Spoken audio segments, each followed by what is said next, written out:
Mr. Hill is not one of our regular subs that is hired by the district, but that he did substitute teach for 9 days in our school district this year.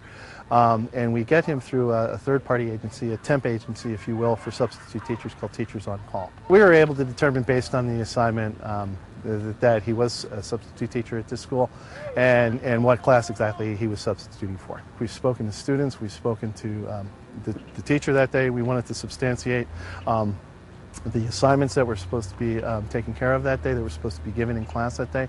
And we also talked to students because we wanted to know if some of the behavior that he addressed actually occurred. And we're finding that in some cases it was exaggerated.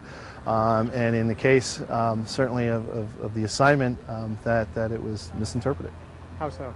What it was a persuasive writing assignment, and what students were asked to do were they were asked to write letters to a state senator, and what their specific assignment and the goal of the assignment was for them that if they disagreed with what the senator said, they had to write a letter using reason to convince him that he was wrong. If they agreed with what the senator said, they had to write a similar letter, only this time using reason, to encourage him to continue with what he's doing and using reason and logic to determine that his point was well taken.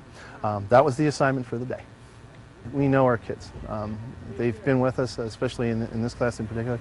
We've known them since kindergarten. We know their behavior. You know, we're not saying that they're angels, but we also know that the description of the behavior described in that email is not typical of the behavior of our children. This was a school that was almost taken over by the state a few years ago, but because of the hard work of the teachers in the school, the administration in the school, and the district, this is now a performing school. And these people, they are the teachers, the kids, everybody involved in the school. They work hard each and every day to conduct, to make an atmosphere that's conducive to a good education, to give kids a great education, and to do what's best for them. We've all been in school. We all know sometimes when there's a substitute in there, students will have there are some kids who will have a tendency to push the envelope. We have no doubt that happened in this case, but we don't think it rises to the level of what was in the email.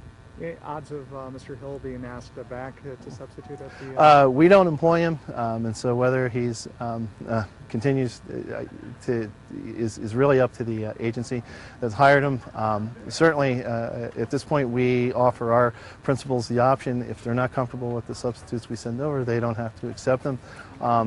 And at this point, to be perfectly frank, I don't know that anybody would be comfortable.